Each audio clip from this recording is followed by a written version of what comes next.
Feel thou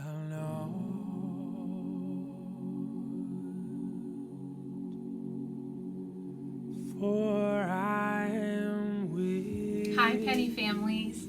We are on question 11 of the New City Catechism, and it asks, what does God require in the 6th, 7th, and 8th commandments?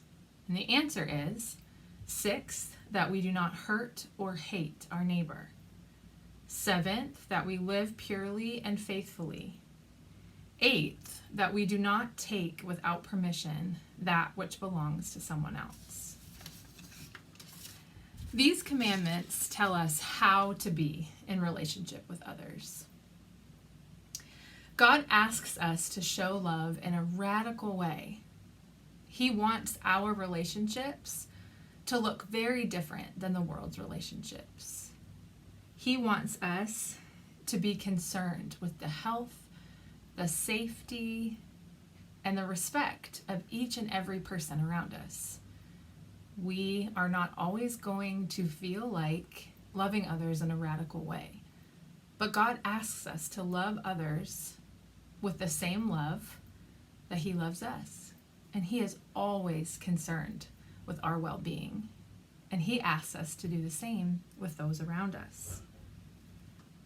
So when God asks us to avoid harming others, to not desire what doesn't belong to us, and to not steal, these are all ways that we can radically love others well.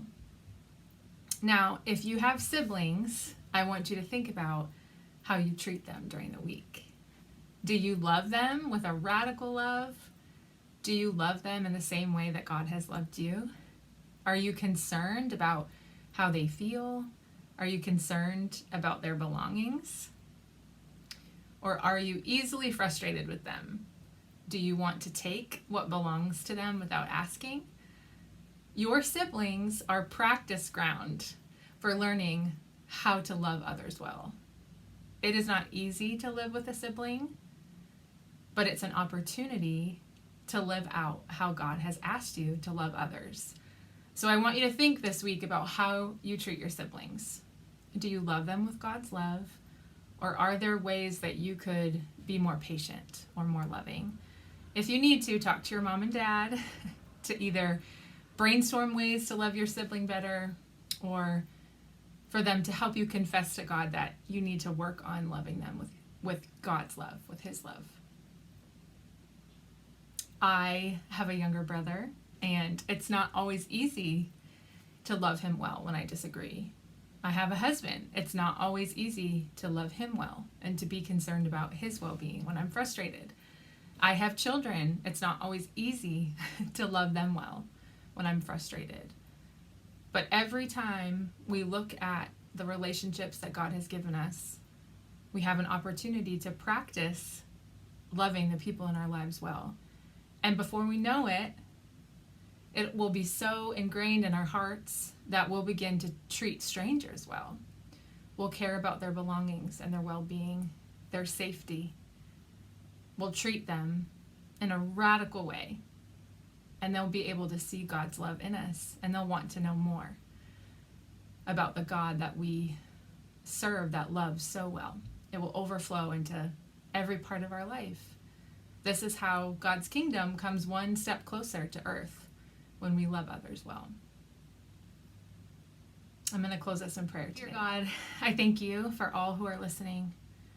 I pray that you would encourage our hearts today with your love, that you would remind us just how deep and high and wide your love is for us. Lord, you love us in such a radical way.